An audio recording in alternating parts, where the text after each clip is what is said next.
All right, everyone, we are back, and it's time for an incredible run. Y'all are going to love this so much. Jax, take it away with Neopets. Okay, what's up, everybody? I am Jaxler, and I'm going to be running a very special game for you all today called Neopets: The Darkest Faerie. I am joined by my good pal, Nastani. What's up? What's up, everyone? My name is Nastani. I'll be helping on comms today. Yeah. So this showcase today is going to be broken up into two portions because of some scheduling changes. This game was actually intended as a backup game, but due to some scheduling issues, the folks on the Power Up Pride team gave us the opportunity to show this game off. So we're very thankful for that opportunity. On top of that, this segment is going to be broken up into two sort of runs / showcases. We're going to start off with an any percent run, and then once we do the any percent run, we are actually going to be doing a glitch exhibition on top of that as well. And so this game, as you might be able to tell by the fact that we're going to be doing a glitch exhibition later, it's very, very broken. This is a 3D action-adventure game that was released exclusively on the PS2 in 2005 in the Neopets universe. It's kind of Zelda-y, but kind of has its own spin on the formula and is a lot more exploration-heavy. As a speedrun, as you'll probably see within the first 30 seconds, very, very broken game. Yeah. I don't know what else to say other than don't blink. So time is gonna start when I press new game here, and I'll start counting from 3, and we'll start the timer on go. All right. Let's get the run started in 3, 2, 1, go. Alright, so like any good Zelda speedrun, this game is going to start off with its own version of forced escape. Now, at the start of the game here, we play as Tor, who is a sword wielder, and he's supposed to do like all these chores on... I thought my game crashed there for a second. We're good. But anywho, we're supposed to do like all these chores. It's really boring and slow, so we're gonna skip doing all of that by doing what's called forced escape. I'm gonna run up this path, turn around, jump, grab this ledge, and we are immediately out of bounds.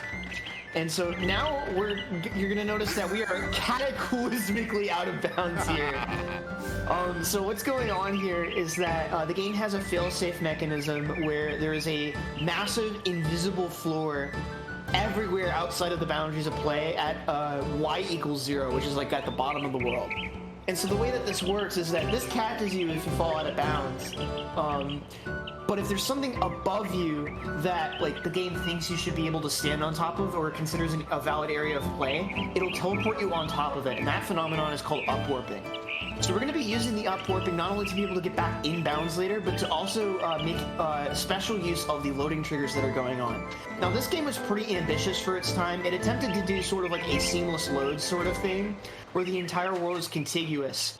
And so the way that they implemented this game functionally is that they made these sort of loading zone thresholds, where once you cross them, it will start to load in the next area of the game so that it doesn't invoke an extra loading screen.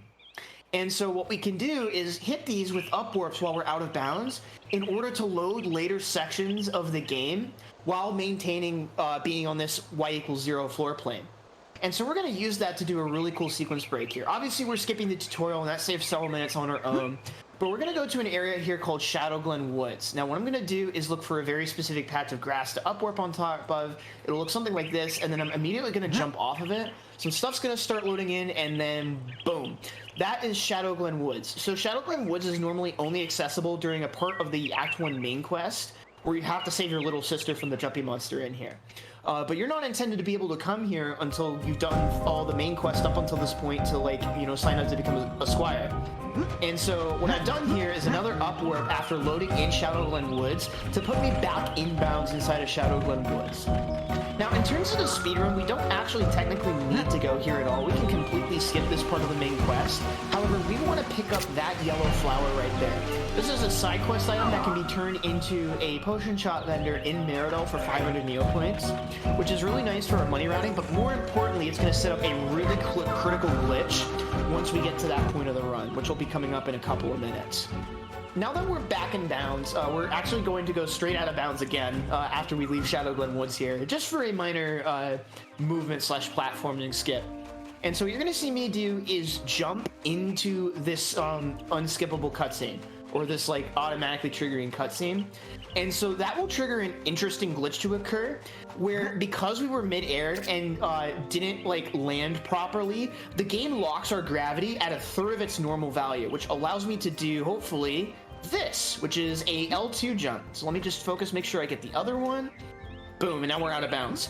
And so what's happening there is, because of our lower gravity, we can actually jump a little bit farther if we first hold down the L2 combat strafe, let go, and then a frame later press the jump button. So those are both frame perfect inputs in order to get those jumps. And that allows us to take an out of bounds shortcut and then up warp in order to be able to get past a broken down bridge, which is kind of a intended parkour segment.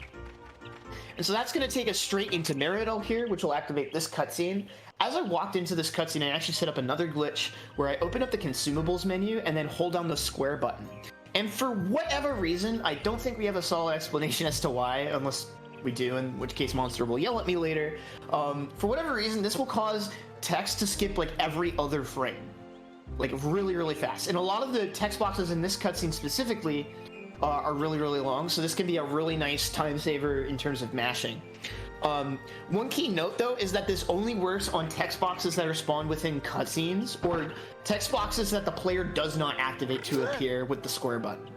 Because if you have to press the square button down, then it basically cancels out of the glitch. So now we're making our way here through Meridol. We have to chase down these thieves in order to be able to open up the potion shop so we can go redeem that side quest reward.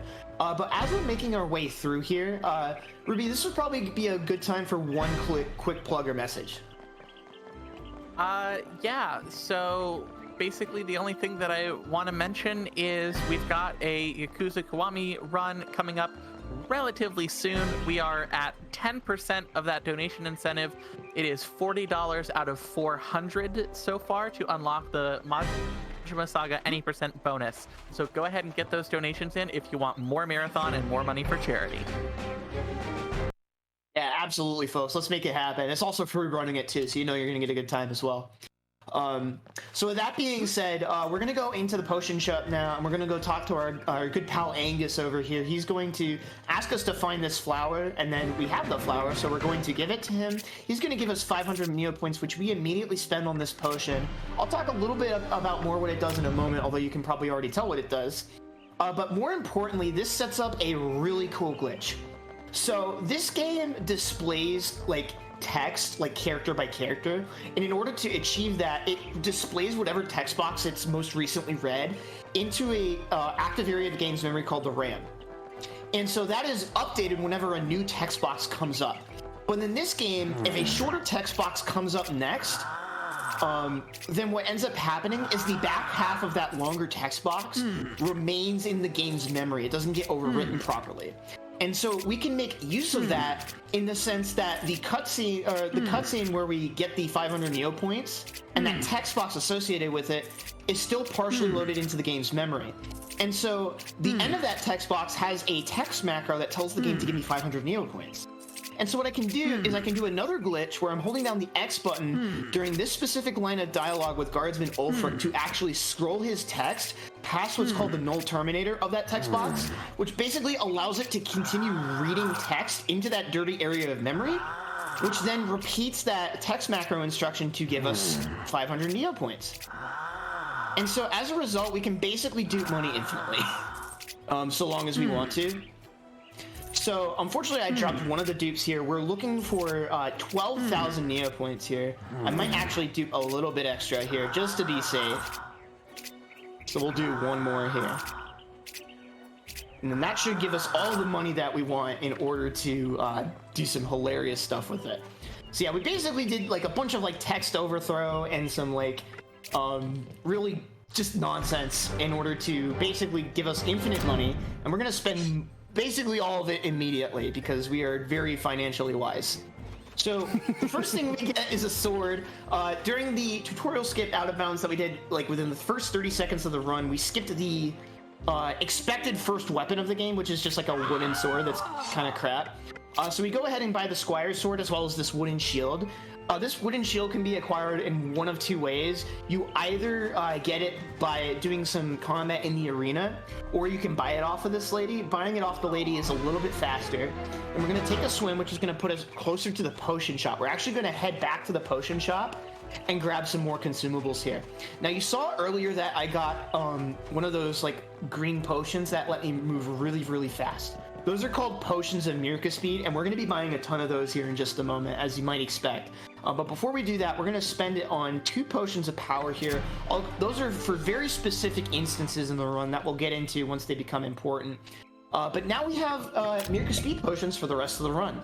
So the last time this was run at a Pride event, we did not have access to money duping in any form. And so now with money duping, we no longer have to ration out speed potions and find the optimal times to use them. We can just zoom. And so we're going to make use of all of this stuff we just picked up in order to go sequence break the game a bit more. So this is going to involve a frame perfect trick in which I'm trying to do a sword slash mid-air as I'm falling into the river to hopefully clip me through the kill plane of it. There's a Hail Mary setup that I'm going to go for at first, and if I miss it, I'm going to be going for a pause buffer strat that is like 100% consistent. I'm a god. Okay, we got it first try. Amazing. That's really hard. There's not a really good buffer strat for that. So that lets us clip straight through the kill plane and get out of bounds yet again. We're going to be doing a similar strategy to what we were doing at the very beginning of the run, where I'm going to be running between various loading triggers that are located out of bounds here. Now this one is a lot more dangerous than the previous one we saw, because there are a lot of bodies of water that you can actually get upwarped into. So I have to manipulate the loading triggers in such a way that I hit all the key points without accidentally loading in a river that would like basically insta-kill me. It would like we'd be able to recover from a save file, but it would be very, very slow for that to happen. So for this upwarp, I'm looking for a camera flicker right there. Then I wait a little and then turn. That's going to upwarp me onto this platform right here. Then what I'm going to do is wait for this platform to spawn in, touch it, and then fall off. That's going to cause the abandoned mines to start spawning in.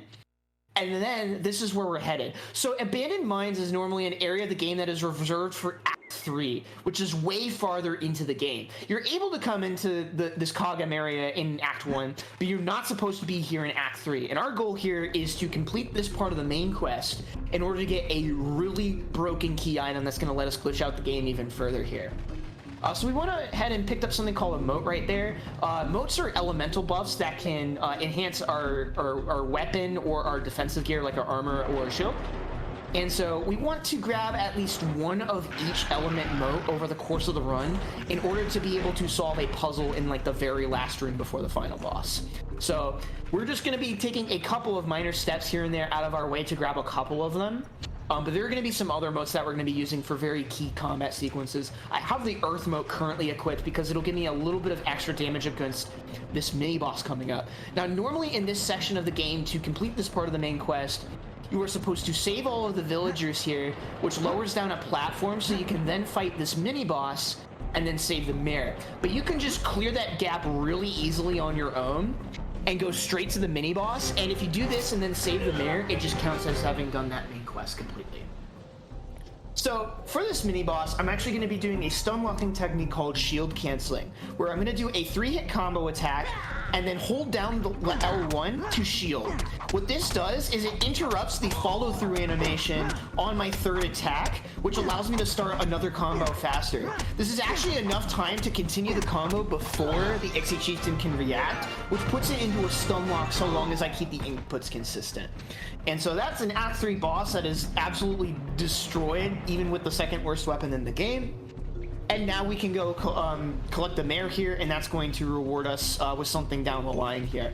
So saving the mayor here is that crucial story flag that we need in order to keep going here. Mid-air going to set up the text skip glitch again. There's going to be this cutscene that comes up where he's going to have a couple long lines of dialogue. So I'm holding down the square button again, and that's going to let me instant skip through all of this text. And now that we've gotten through there, we have hit the flag, and we can go pick up a reward here. So as we're making our way back through the canyon and into village, we're going to grab a couple more moats on our way here. These are Nova and Supernova moats respectively. They are super effective against every kind of Neopet, or monster rather. A little bit of a Pokemon joke there. But we're gonna be, once we grab them, we're gonna fall in the water again. And generally speaking, all like bodies of water have, for the most part, have a default position that they will teleport you to once you fall in. And so this one happens to put us a bit closer to our destination. So we're gonna take that one right there, and then we're gonna make our way back through here and get into the village here so that we can pick up our reward. It's also important to note that falling into water will reset like the status conditions of any of your characters, buffs or debuffs. And so as a result, I have to be a little bit careful with how I spend my potions sometimes if I know that I'm going to be falling into a body of water. So again, we start up the tech skip glitch as we make our way through here. And now that we're here, we are going to be given an incredibly powerful reward for having saved Mirrodale Village. Are y'all ready to see it? It is a potato sack. Yeah! Yes! So, this isn't any normal potato sack. This is a magical potato sack with a bunch of really interesting properties to it. And it's going to let us break the entire game wide open, and I am not joking by that. So this is normally a main quest progression item for Act 3 that acts as a disguise to sneak into parts of Mirrodale Village during that portion of the game. But whenever you unequip it or equip it, it swaps out your character model, which causes a boatload of lag because this is a PS2 game. And so we can use that lag to do some buffered inputs and do some really cool tech. So right here, you're going to see me attempt what's called a mega jump, where I'm going to use the lag generated by switching in and out of the cloak to buffer a jump and a pause. This then, out of the pause, lets me buffer a second jump. And so it effectively combines the momentum from the two jumps together, giving me one super jump that lets me get straight over that invisible wall and straight into the river so I can make my way back through Mirrodale Village. So now that we have the cloak, we pretty much have everything that we need to get to the end of Act 1 by now. And so that's exactly what we're going to do. We're going to take another swim here, which is going to put us closer towards Illison's Glade. Now, Illison's Glade has a boss in it named Narthus that, once defeated, will actually hit a crucial story flag for us to be able to go into Mirrodale Castle and reach the end of Act 1 and progress the story further. And so, in order to do that, you have to do a bunch of the main quest. And once you've done enough of the main quest, the bridge to Illison's Glade will become fixed, and then you can cross. But instead of crossing the bridge the normal way, we are going to make use of maybe the most famous glitch in this game, which is called ledge flying. So ledge flying is another buffered input trick that makes use of the cloak that we just got, where instead of buffering like 2 jumps, what I'm going to do is buffer a jump while activating a ledge grab and holding backwards. And so what that will do is it'll carry the jump momentum and velocity into the ledge grab animation.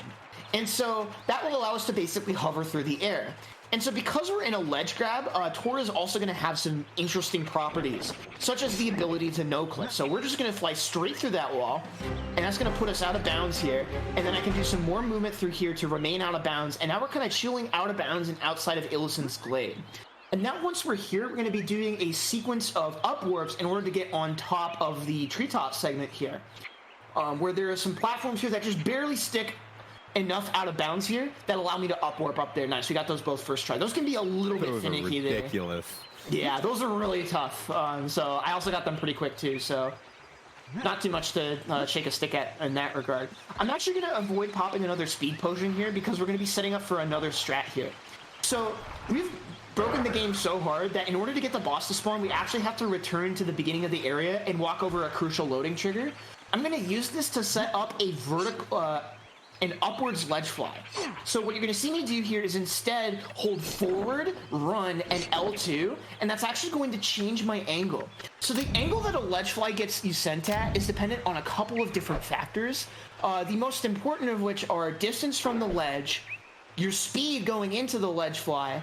Oh my god, that is really so unlucky. Unfortunate. Yeah, so there's nothing I could do about that there. So very rarely one of the wereloops can actually snipe you out of your thing midair. So I'm gonna go ahead and go back out of bounds here in order to try to repair the situation here. So I'm gonna do a ledge fly. You'll see me do this ledge fly again here in a little bit actually. I'm gonna do that ledge fly right there. That's gonna clip me back out of bounds, and then we're gonna attempt the upwarp one more time. Yeah, see what I mean? It's a little bit trickier than I made it look. Yeah. Especially that second one. There we go. And that's always the risk whenever you do ledge flies, especially around enemies, is that a lot of enemies in this game do have projectiles. So if you are going for a ledge fly and there's enemies around and then you just get shot, there's just nothing you can do about it, right? It's just an unfortunate thing that you just have to work around. But right here, what you're going to see Jax do is go for a little trick that will hopefully allow him to just kind of nuke this boss in like one go. See if he gets it. Didn't quite get it, but I still have a couple opportunities. Yeah. Yeah, this boss is really weird. So we bought those potions of power earlier, and those allow us to essentially deal double damage. And so what we can do is that. That's what I was trying to do. So if you mash the circle button to do jab attacks, with you can essentially get multi-hits, and those multi-hits with the potion of power will kill the boss from full HP. Literally just 100 to 0. Just don't worry about it. Don't worry about it. Yeah. All right, so now that we've beaten that boss, we activated that crucial story trigger in order to be able to get into the end game of Act 1 here. The game is split into a 4-act structure. We'll hopefully be seeing Act 2 in a little bit here, but in order to make our way to the end of Act 1, we have to do a couple of things first. First of all, after seeing that cutscene, it kind of causes our ledge flies to get messed up for reasons that I don't fully understand. But if you pick up a new item for the first time, such as that consumable right there, you get your ledge fly back and operational. So you're actually going to see me do the ledge fly here again that you saw me do earlier, where I'm going to sort of ledge fly into this wall to clip through it.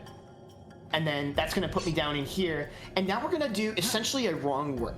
So our normal, the normal way we're supposed to get into Meridol Castle is by going through the front door.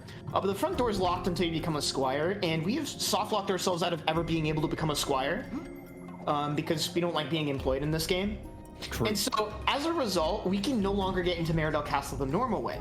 However, there is an alternative entrance. The devs actually left a series of data for a trigger that was meant to be an entrance for Meridol Castle in Act 3, but it was never used in the full game. Its data, however, is still left over and can be accessed with specific out-of-bounds movement.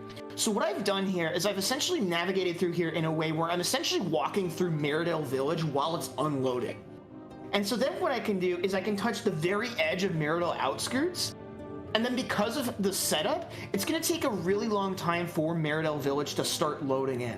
And so if I can get into the right spot before Meridol Village is done loading in from the disk, it will actually still have that debug trigger loaded and active. And so what you'll see here in a moment is this water plane in the back disappears. That's how I know I've hit the trigger. Then what I can do is pause the game to force it to load in. I'm going to go ahead and swap into my... Oh, that's not good. Might be able to save this? Surely. Probably not. Oh, went somewhere. Not quite. Okay, so I'm gonna have to go ahead and load from a save here, unfortunately. So this is gonna put me back before Narvis here, actually, which is kind of tragic, but I kind of have to. But this will give me an opportunity to go for that ledge fly again. I'm really not exactly sure what happened there. I need to also double check. Okay, cool. I have my potions of power as well.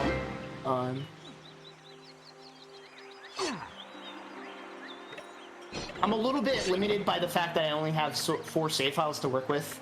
So unfortunately, my save file for this specific portion of the run is this far back. This is a little worst case scenario, but not the end of the world because I actually get to do the ledge fly that I failed to go for earlier. So let's see if we can just murder Narvis here again. True. That'd be kind of funny. Yeah, because you basically just float straight into the Narvis trigger rather than having to basically do all the platforming to go all the way back around a Narvis. Or just like that. That's the ideal. Yeah, that is what you want to happen in Narvis. Float straight up, one-shot him, move on, you know. Easy clap. Yeah, so this is going to be a little bit of repeat. I'm going to be trying to do the same bit. I essentially got the setup right. I'm actually sort of shocked that it didn't work. I might have just been like a little too far back. But we're going to go for it again here. It usually doesn't give me too many problems after doing it once. So, Ruby, this would be like a really good time to fill in with any plugs or any messages that have come in recently. Well, I've definitely got some plugs.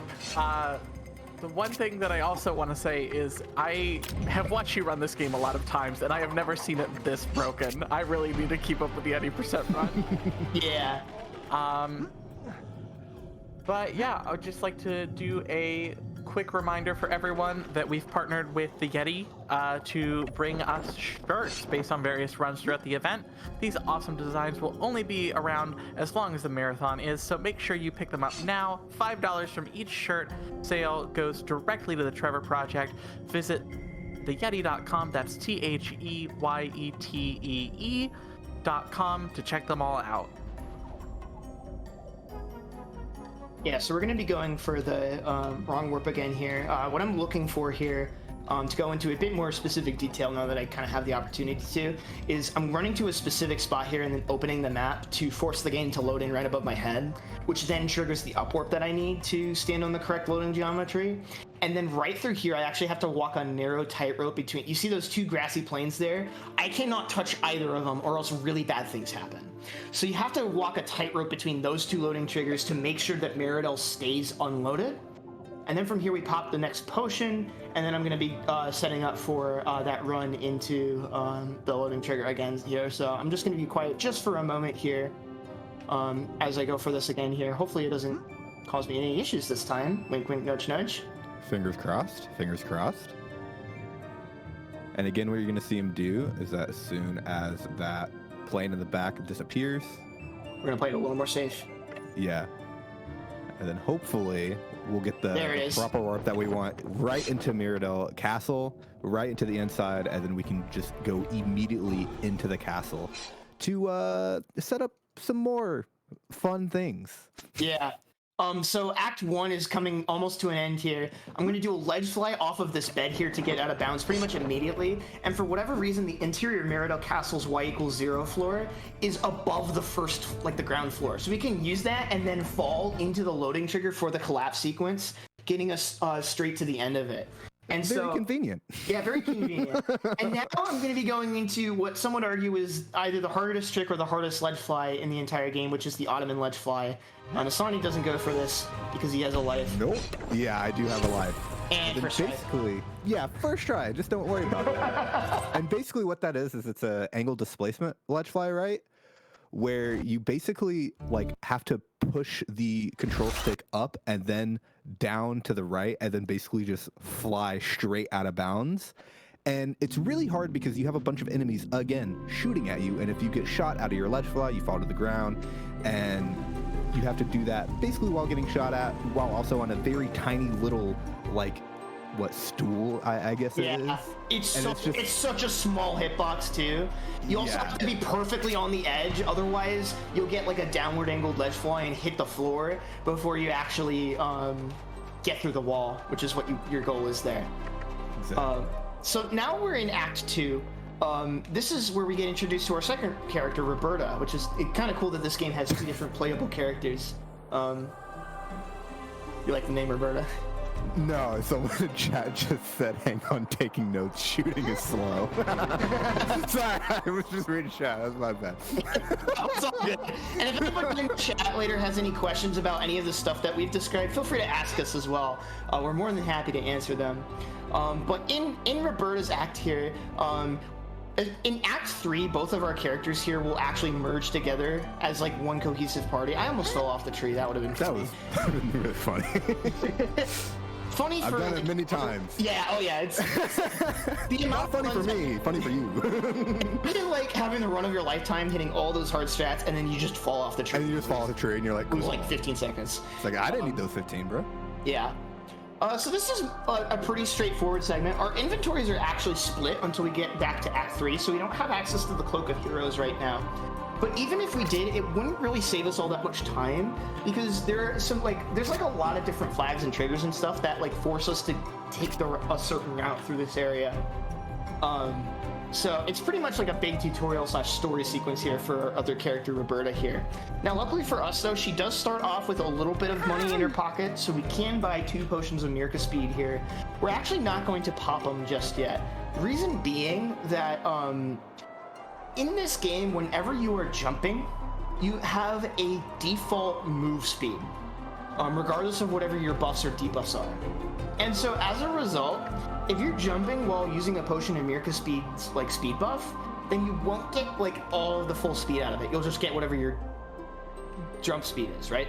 And so as a result, we only want, since we have a limited amount of potions to use, we want to make sure that we only use them in sections that we're not going to be jumping around a whole lot, or that we're not going to be seeing a lot of cutscenes in, because we want to make sure we get the full movement potential out of each potion since they're a limited resource here. This is something that used to matter a lot more back in older routes, back when I think this was previously shown at Power Up with Pride. Since we only had access to like 7 or 8 potions over the course of the entire speedrun. So we're going into a spellcasting tutorial here with Saradar here. So this is all like the same inputs every time. So we have these memorized in such a way where we do the correct input, then open the consumables menu, and then hold square so that we can skip the next line of tutorial text. And then we're gonna equip that fire mode that we got and attack the shooting spellbook. We get a free armor upgrade for no reason. Yep. For no reason. Yeah, literally no idea why. That's the first enemy that you fight in this act, and you just get a free armor upgrade, which, you know, is and what it another is. thing about his speed potion usage as well is that there's a mechanic in this game that is basically called auto hopping, where if you go over a ledge, you basically auto hop. And so what he does is that he holds the L2 button down, and that basically causes you to strafe and basically not trigger the auto hop animation. So he's also using these speed potions in spots where he can use that strafe button to ensure he's not going to auto hop as well, because obviously if you auto hop, you're just going to be slowed down because you'll be jumping anyway, right? Yeah. And so, like, for example, there are things that the game considers ledges that really aren't. It can be kind of, you might not notice it too much casually, but there are especially things like slopes and hills and stuff really like to give you auto hops. And so holding down the L2 button and mastering that combat strafe is really tricky. There's other stuff to it as well that makes it kind of a lot more skill intensive than you might expect, because you can't really turn at full speed while you're in combat strafe. If you attempt to hold left, right, or back, you'll actually do a slow walk animation instead of your full run speed. And you might just think, stand still. or just completely still, right? Which happens a lot to new runners. I love standing still. Yeah. The other issue is that if you try to use the camera to steer, then what ends up happening is that you pivot in place until you stop moving the camera, unless you're like at like specific angles. So what you actually end up doing is holding forward and just slightly left or right outside of where the dead zone would be on the left stick. And then you use the camera to steer. So anytime you see me doing this L2 movement, I'm holding very particular angles on the left stick and controlling my character almost entirely with the camera, which is a bit less precise than it would be just with a normal movement there. So now we're gonna jump down here, and you're gonna hear some rather aggressive grunting from Roberta here. And what's going on, there's no other better way to phrase it. But essentially what's going on here is that I'm rotating on the left stick between up and up left or up right, which essentially resets the pushing and pulling animation. Normally you push an object, then you come to a stop, and then you push it again in like a rhythmic motion. But oh no, we crushed the Noil, poor guy. Run invalid. Restart it from the beginning. Anyway, so because of that animation reset, we can actually pull objects with like one continuous motion as opposed to waiting for the stop and start. And for some of these bigger objects, it also just lets us move like absurdly fast, which is really funny. Like that. And then on this last run right here, I'm actually going to hold a specific direction out of that cutscene because I do have control there, and hopefully that'll let me go up the stairs and allow me to skip out on some movement. I think I did good. Yep. That's another strat. Like, this is one of those splits that it's mostly a movement and running segment that you wouldn't expect to be that difficult. But like for new runners, this can be like a really easy place to bleed like 30 seconds to a minute. Part of which is from, okay, I don't know where to go because this place is like a maze, but also in the sense of like, there's all these tiny little movement optimizations that become super important in this section. Yeah. Now at this point, we're going to pop our next potion of Mirka speed now that we're not having to deal with jumps anymore. And this is going to be a portion of running from point A to point B until we get to the endless staircase puzzle in a little bit here. So Ruby, this would be another great time for any plugs or messages you'd like to read. Well, let's see what we have going on here. Just an update on some of those donation incentives. We are at $40 out of 400 for the Yakuza Kiwami 2 run for the Majima Saga any % bonus incentive. For the Splatoon 3 locked game, to unlock that, we are at $204 out of 1,000. Both of those runs are going to be later today. The Yakuza run is going to be much sooner. So get those donations in. We want more marathon. We want more money going to charity. I know we can do it. Absolutely. Also, we were talking a little bit earlier about getting lost. I completely went the wrong direction, which is very funny. Pulling a Stani out there. Yeah. Where do I go? Left, right? Oh! So now we're going into the endless staircase here. The way that this puzzle works is that it's a seemingly endless staircase, and to escape, you have to go either up or down, depending on which palm is open-sided on the statue in the center, but it's the same set order every time. So if you cross the minimum threshold for the game considering you to have gone up or down the stairs, then you can actually just swap back and forth super quickly and like skip several cycles of walking up and down the stairs there. So we'll see that again when we actually make our way back through here at the end of Act 3. But now I'm actually going to throw it over to Nistani here for a bit as we make our way into Act 3, because this is where things get tough for me. Yeah, so in Act 3, essentially, both of the characters join up, so now we have access to the Cloak of Heroes, and we also have access to all of our potions. But right now, there's a little fight that happens here that normally you have to clear, but instead what we're going to do is that we're going to ledge fly out of bounds, and you can probably tell there's enemies shooting at us, right? And so this is also a very particular ledge fly that, nice, that basically it's very easy to go up. And if you go up, you soft lock. And you just keep flying up forever, which is not good. And he got it first try, which is great. He skips all of that thing, and then what you saw him there is trying to reset his gravity again so he can set up a mega jump and basically just lower his gravity so he can make it all the way up out of bounds again. And then now we are basically making our way to basically re-enter Mirrodale Castle, correct? Yeah, so Act 3 is like a really cool part of the game because you have all these different locations you go explore and visit, all these different lands you get to save, all these NPCs you get to meet, all these cool side quests and different areas open up.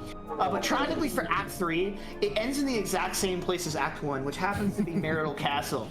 And so you might be seeing where we're going with this. We're going to be using the exact same glitched method of wrong warping in order to get back into Mirrodale Castle. So we're going to be approaching it from a different angle here. But in some ways, the setup is actually a little bit easier because we don't have to avoid as many kill planes that will kill the run, or not kill planes, but loading triggers that will cause really bad problems. So all we need to do here is I'm looking at a specific texture on this flat surface in front of me, and then holding slightly to the left of it so that I hold the correct angle to avoid at least one loading trigger from hitting it too early, right where you see that path up there. And then we're going to go to that exact same spot where we did the wrong warp earlier, where I touch this load plane, touch it, jump off, and then we're going to run to that loading trigger. And so the wrong warp is the same as before, but once we actually get into Mirrodale Castle itself, that's where things get pretty interesting. So let's just double check and make sure that we get this. Looks good. Nice. You can tell that I got it because I could see the pavers under me. Yeah. And so from here, I'm going to let Nastani take this part over because there's a lot going on here. Yeah, so basically our goal right now is to go fight the sisters. But to get there, we're going to do some pretty fun things. And one of those things is we're going to ledge fly out of bounds using this wall right here. And basically we're going to ledge fly all the way And then we're going to jump up again, and again, since the y equals 0 plane is up top, we can go to the top, and then we fall in, and then we're in the sisters fight early. And so what we're going to do here is that since the sisters are basically loaded in, we can just one-tap them with Roberta, and then we're going to switch back, and then we're going to just hit them with Toro. And we could just take their health bars down because their AI just isn't loaded in right now because we haven't hit the cutscene trigger. So what we're going to do is we're just going to wail at them over and over until we bring their HP down to basically one hit, because we can't actually kill them right now until we trigger the cutscene. But what happens is that their health stays the same.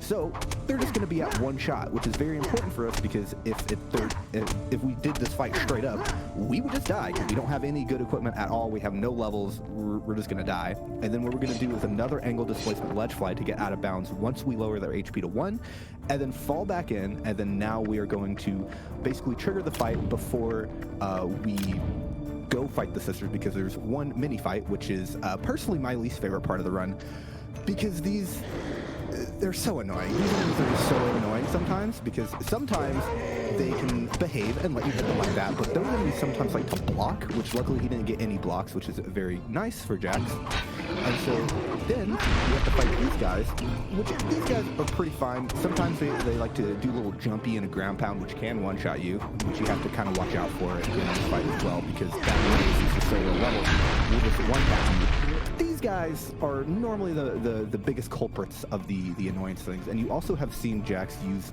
these different motes. Sorry, there's one more.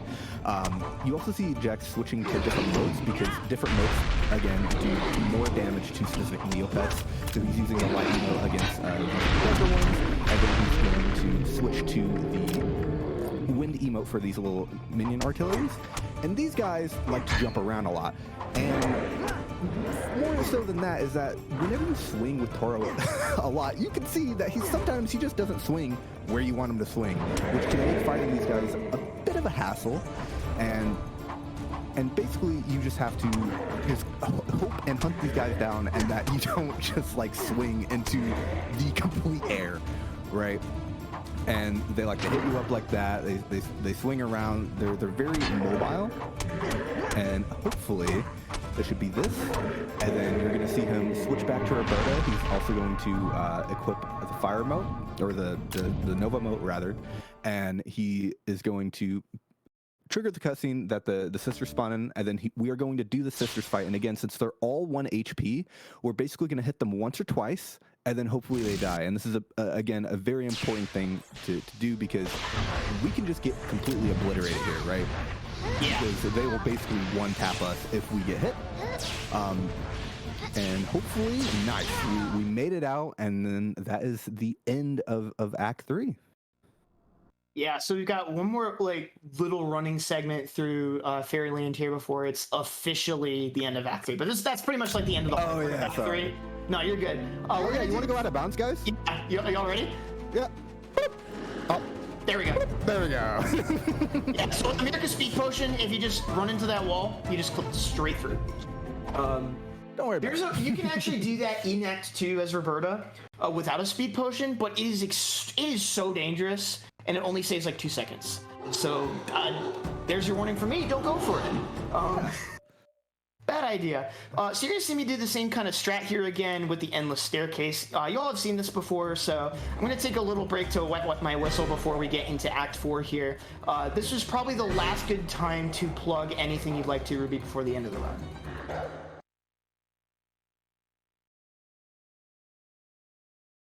Gotta find my unmute real quick.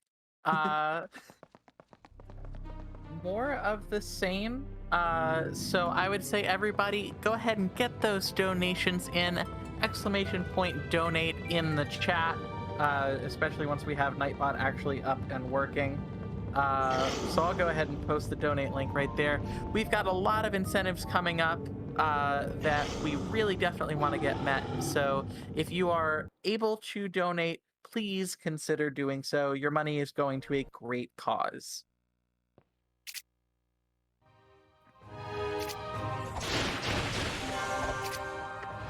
So we got a really quick little puzzle right here. Left, left, right. And that's the puzzle. And now we're going to be going into Act 4 here. So Act 4 is like a really cool part of the game casually. You go into Altador, which was like, you know, part of like the Neopets world that like hadn't been, I think, released yet on the actual website. It was like this whole cool thing. And we're going to completely skip all of it. This is normally like a huge part of the game casually, but we are just going to completely ignore most of it. Yeah, we're just don't worry about it. We don't need it, you know? So I'm going to set up my gravity. Yeah, I'm going to set up my gravity here, do a sword slash to make sure I'm the perfect distance away to get a low angle ledge fly. Like Nastani was saying earlier, some ledge flies can actually crash your game if you get like a horizontal ledge fly in certain spots. So that one right there saves about 3 hours. Because there's you're supposed to like save all of the different districts of Altador, and this elevator is what takes you to the end of Act 4 once you've done all of that into this area's sort of end game. But this is always active, so if you just get out of bounds here, feel free. And now we're going into the last like cloak tech of the run. We're actually going to be doing a mega jump here. This is another new development from the last time we showed this off, where we thought you had to do a cloak A ledge fly? A ledge fly, sorry. But no, you just don't have to. That wall, we never knew. It just wasn't solid. Yeah, so you just jump straight through. And then what you're going to see Jax doing is that he's actually walking in a circle, and you have to hit all these with their respective motes. And so what he's doing here is he's keeping open the menu while he's running, and then he's actually pressing R2 to initiate his swing to get all of them. And then you see him equip 2 motes to his sword and his shield, and that's because we are about to fight the final boss. And basically, the boss you'll see is probably the hardest part of the run. You know, it's just, you know, it's super difficult. You know, there's a lot of things to concern yourself with, as you're going to see. Extremely climactic. So the final boss is split up. Oh, I actually saved time there. The final, I had a very good trial skip in my PB. Nice. So we'll take those. We take those. But the Darkest Faerie fight is split up into 2 phases, one with Tor and one with Roberta. In Tor's phase, we're going to make use of the shield that we bought all the way at the start of the run, and reflect her elemental projectiles with the combination of the shield mote and the Nova mote that we picked up a lot earlier into the run as well. We need to do this 3 times total before she runs out of HP in this phase. And then it's going to auto-swap us to Roberta. And then all we need to do here is just walk over to the side. She's going to get up into the air. We're going to knock her down, and that's the fight.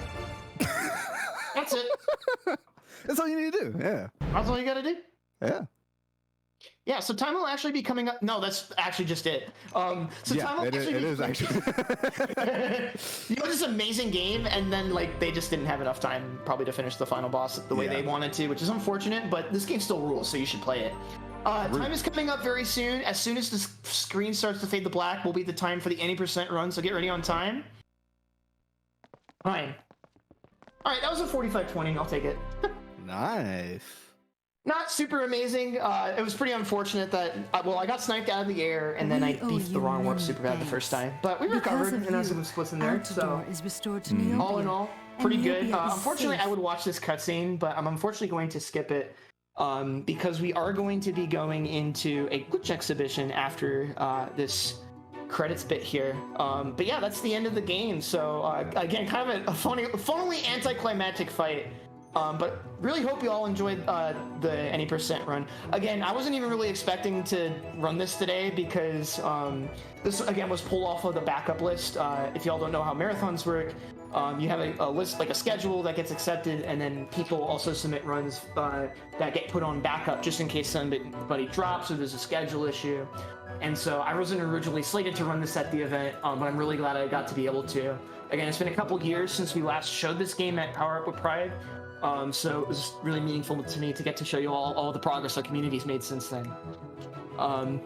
That being said, I'm gonna do my shoutouts here while the credits are rolling, because I'm trying to stall the credits a little bit. First of all, shoutouts to Nastani for being here. He literally has to go walk for graduation in a couple hours after this, and he's still time to come commentate. So what an icon.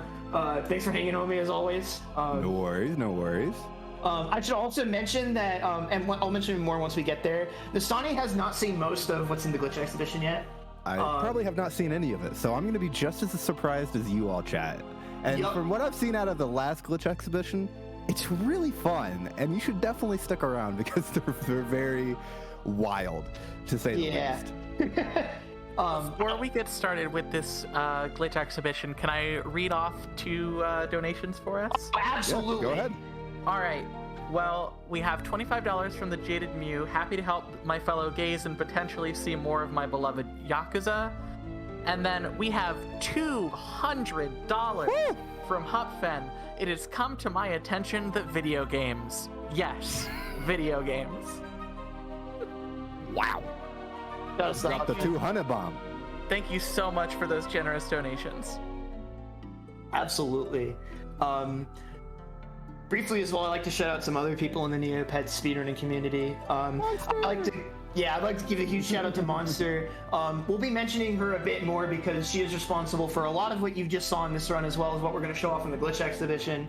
But she actually wrote like a complete suite of practice tools and like a soft mod. I've actually been doing the run on that soft mod so that we can show you some really cool stuff in a moment. But essentially did it all herself without anybody asking her to, in like really low-level programming language stuff, without any tools or help. Really incredible. And once we show you what the tools are like, I'm sure you'll be super impressed by what she's blown away. Yeah, it is crazy. For a game that has like 3 or 4 runners, we do not deserve tools this good. We do. Everybody deserves tools this good, but like, you'll see what I mean. Yeah. I'd also like to shout out Cole as well. Cole was like the OG runner of this game. Helped route and discover a lot of stuff back in the day. He and a bunch of others are the people who found like the really famous stuff like ledge flying and water walking and some of the other smaller things that you saw with the strafe walking. We're all like, he's got his fingerprints on all of it. So shout outs to Cole. I'd also like to shout out Charles as well. Charles is a more recent runner, but he's been putting a lot of work into optimizing the game as well as pushing No Cloak, and it's just been the homie. So shout outs to the whole Neopets community in general. This game's like really sick, and it's not an inaccessible run to get into. Nastani actually learned this run off of a YouTube tutorial that I put together that goes over a lot more like easier strats than what you saw here. Nastani, I don't know how much you can attest to that. They're much more simple, and it's actually pretty easy to pick up. And on top of that, as I actually learned this game for the 12-hour challenge actually. So I learned this game in literally 12 hours, did a run. And, you know, I've been running a bit ever since, so it's definitely easy to pick up, and you definitely should play it because it is actually, even if you haven't even played the game casually, it's just a really fun speedrun. Yeah. You can play it as a speedrun and play it as a casual game, and they're 2 totally different experiences. Completely. And you won't miss anything. I would say. For example, I haven't played it casually. Oh, yeah. That's a you thing. We'll fix that later. Hey, you know, surely I'll play the whole game someday. I promise. I don't promise. So to start off the glitch exhibition, we're going to go ahead and make use of probably one of, if not the most useful features of the practice tools is having more than 4 saves. More than 4 saves. It's great. Having up to 100 like pages of save files for each, so you can have like 400 save files. So you're going to notice that we're in a very weird location right now. This is called Unknown Location. This is actually a debug test level that was left in the game's code by the developers. It's normally completely inaccessible. But thanks to some of the tools that we have in this hack menu, we can load any area that we want to given its hexadecimal value. We can give ourselves all the items that we would ever want. We can give ourselves money, edit game flags, and do some things like these coordinates. Save the game anywhere, so that's how I made some of the practice and backup saves that I made for this run. So much cool utility here. We don't have time to get into all of it. What I did do, though, is turn on the coordinates up at the top because they will be very helpful for me to describe some of what is going on in this glitch exhibition here. So, to briefly explain what all the numbers mean, the red, green, and blue numbers, the first 3 from the top, represent our position within the game world. The X coordinate, the Y coordinate, and the Z coordinate. So X is, I believe, correct me if I'm wrong, X is east, east-west, Z is north-south, and Y is up and down. And so that just is a representation of where we are in the world, relatively. That SPD value, that's how fast we're moving, that's our velocity. The most important number there is GRV, which stands for our gravity. Nastani was talking earlier about how we are able to like cut our gravity to 1/3 of its normal value. And so a lot of the way that we did that in the run was by jumping into a ledge and then grabbing it. So you can see that our gravity is 0.30.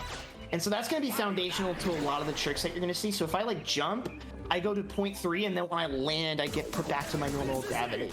But when I jump and then grab the ledge, it stays locked to that gravity value. And you can see I kind of more slowly fall off of the ledge there. And so that's going to be like a prerequisite bit of information for the first two tricks I'm going to be showing you in this glitch exhibition. So the first thing I'm going to show you what is called cloak dashing. So this is a tech. This is all going to be stuff that isn't used in the game, just for context.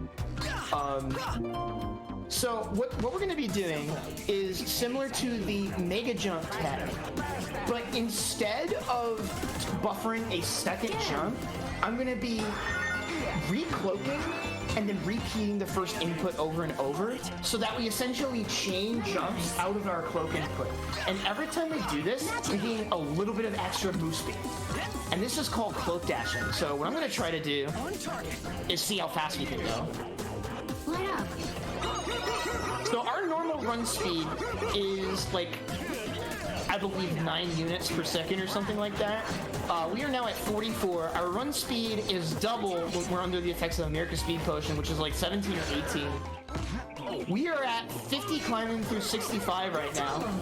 Let's see how far we can go before I drop the inputs. I'm ready. Draw.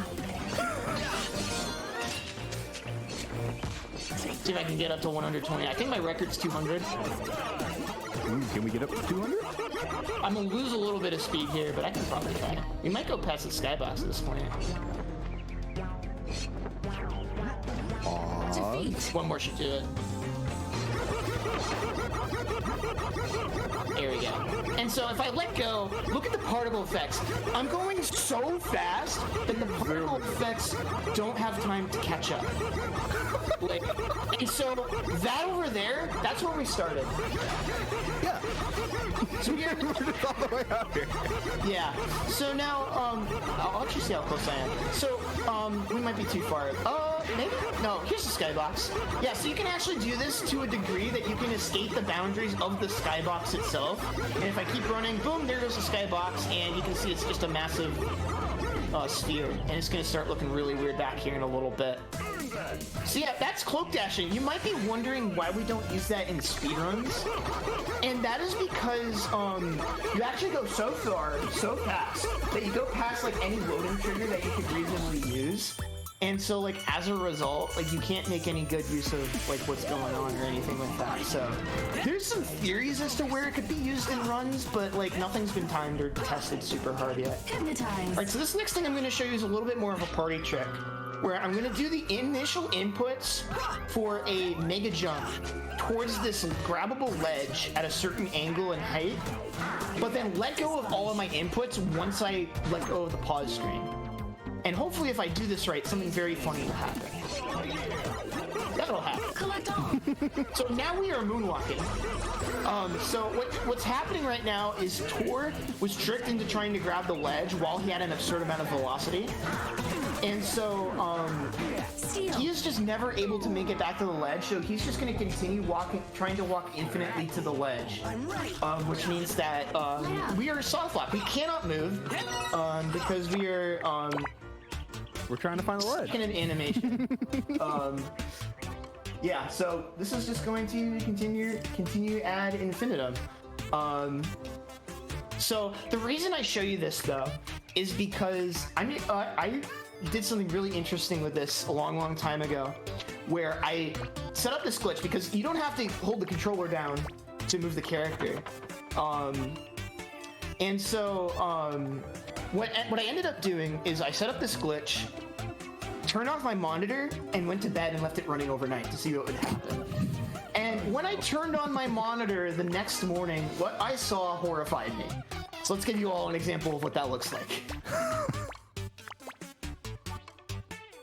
Yeah. Also, negative 859,000, by the way.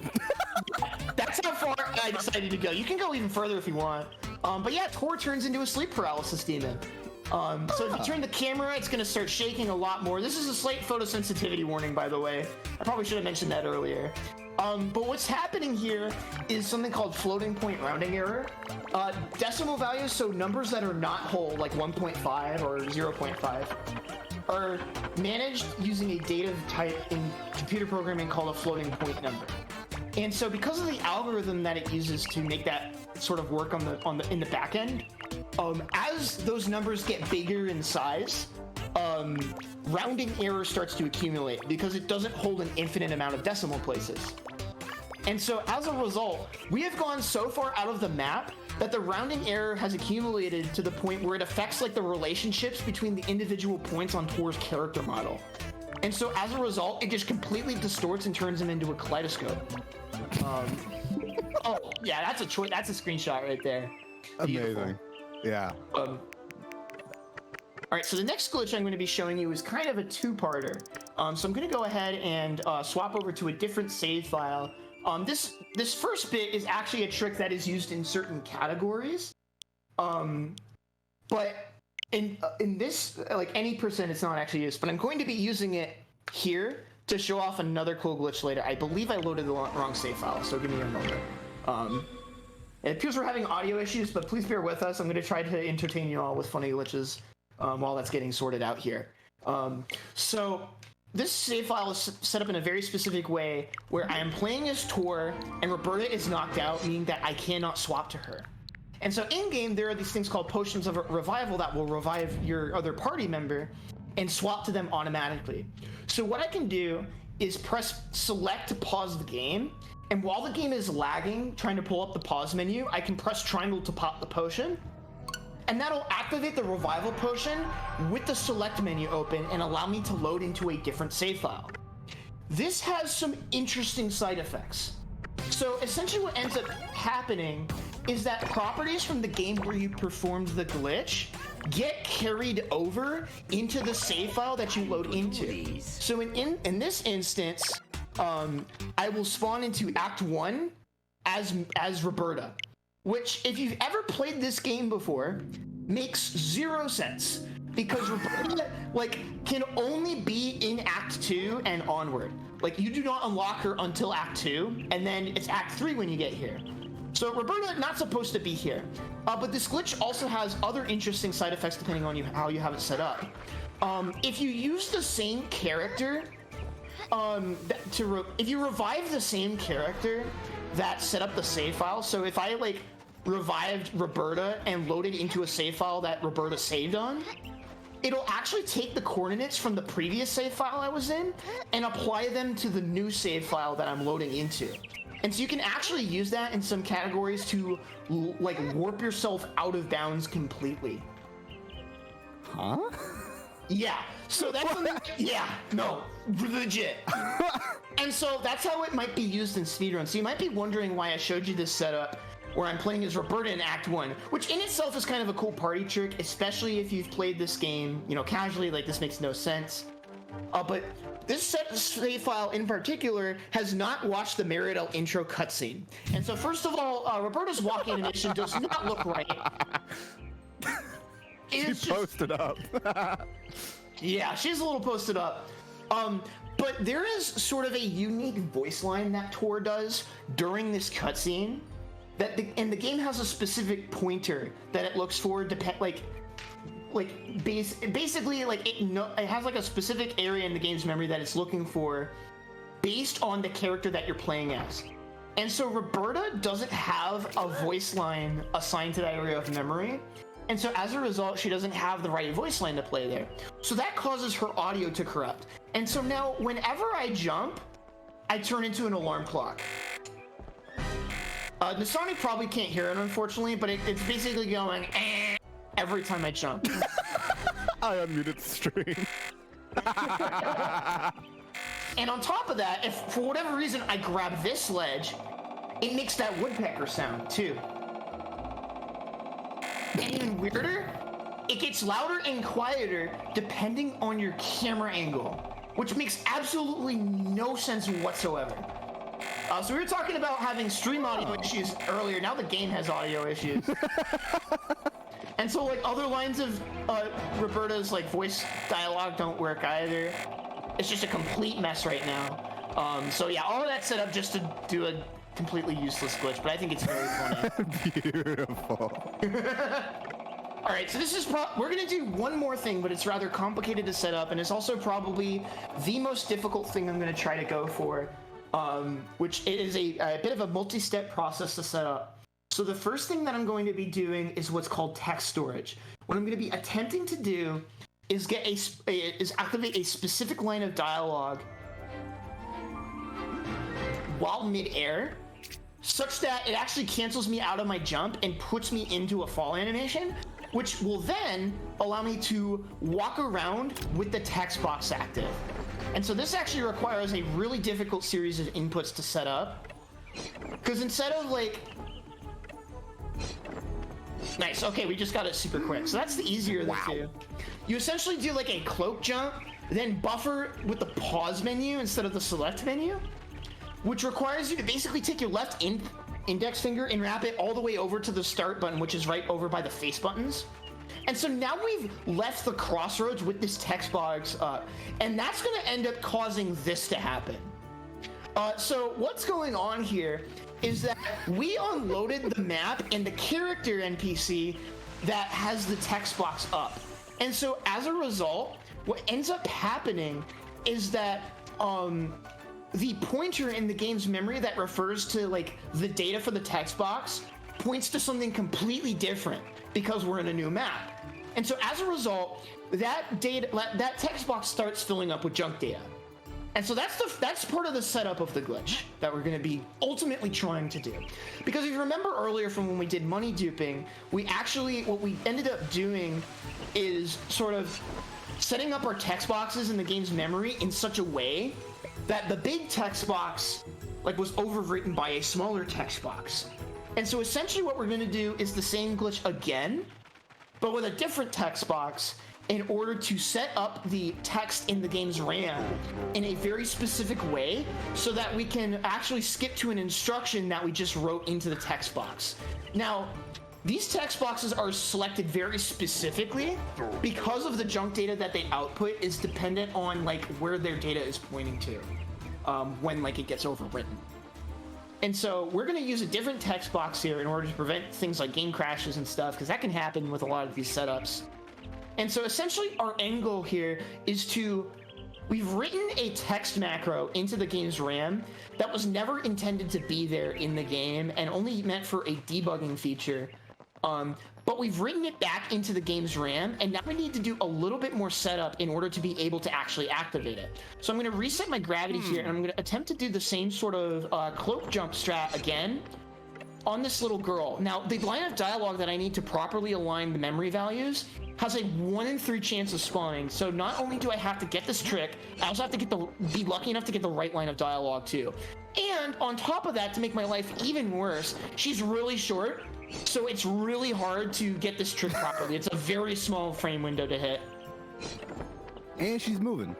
Just all things that you definitely want. All right, we got it, and we got it. Okay. It's a 1 in 3 chance to get the correct line of dialogue there, so... Whee! What a fun wheel! That's what she says. Yeah. Exactly in that voice. Somebody in the chat asked, are you telling me this game has arbitrary code execution but not a final boss? Yes. So that's essentially what we're doing. We've basically used this junk data in order to rewrite the most recently seen text box with junk data. And the junk data that we wrote in at the very end has a text macro that was left in by the game's devs. And once we unload Ella's text box here and load into Illison's Glade here, you're going to see this text starts to show up. And then as soon as this text box is done reading through here, wait for it, boom.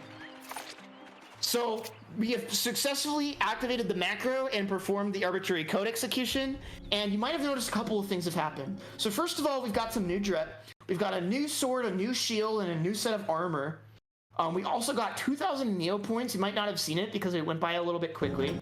Our inventory has been filled up with a bunch of new potions and stuff that we did not have there earlier. So we got 2 of each of the major ones, as well as a couple of restorative items as well. We got a bunch of each major moat besides the Nova moats. And we also have turned it into Act 2. So earlier I was talking about how Act 2, it's Act 2. Oh, okay. So that doesn't make any sense, right? Because Act 2 is a constrained part of the game where you play as Roberta in Fairyland.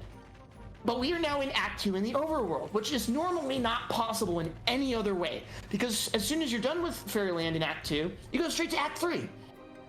So this has some interesting properties. It sort of features as a hybrid between the Act 1 game state and the Act 3 game state. So you can kind of notice that the dark clouds are all here from Act 3, but there are some certain key overs from Act 1. So there's actually some triggers that are missing that prevent us, and the game still kind of wants us to do some of the Act 1 stuff. So we're actually soft locked out of beating the game completely. But you're going to see the shadow wall up here that normally doesn't appear until Act 3. Turns out, so long as you're not in Act 1, the shadow wall appears, and you'll see this cutscene pop up. So yeah, we've completely broken the game, and we have successfully performed arbitrary code execution.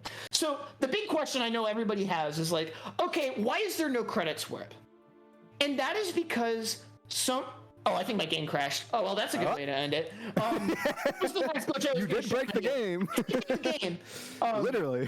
Yeah. So the reason why we don't have a credits warp is that to even get this specific arbitrary code execution set up to work took so much effort on Monster's part to find the correct text box setups in order to get all the pointers to align and make this happen. We just do not have any sort of way to set. There is in theory a macro that we could hit to set all of the game's flags and story flags to true at once, which would in theory just trigger the credits right from the get-go, but we don't have any setup to achieve that. So if you want to be a part of the community and help us find something like that, let me know and I'd be happy to get you in contact with Monster. But that's going to be it for the glitch exhibition. One, because we crashed the game, but also because I don't have anything else left to show. I've been Jaxler. You can find me at twitch.tv/Jaxler1. And you can find Nastani at twitch.tv/Nastani. We both also have runs coming up further in the event. I'll be running Vex at 7 p.m. Later tonight, Eastern time. And Nastani's going to be running Scooby-Doo Night of 100 Frights tomorrow night at Saturday night.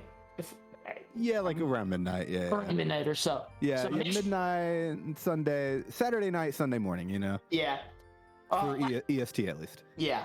Last thing I'll mention before I get kicked off, again, we have a full video series of tutorials for learning the basic speedrun of this game. Those are on my YouTube channel, but just Google Neopets speedrun tutorial and you should find it. On top of that, we have a community Discord on speedrun.com. You don't have to be a speedrunner. If you just like Neopets or this game or just speedrunning in general, feel free to hop in. You can find it on speedrun.com and more specifically the Neopets leaderboard page. And if anybody has trouble finding that, shoot me a message and I'd be happy to send it your way. All right, we're going to throw it back to the hosts. Thank you so much for having us, everyone. And again, thank you to the staff for taking this off of backup and for letting us show off this game again. Thanks so much, everybody.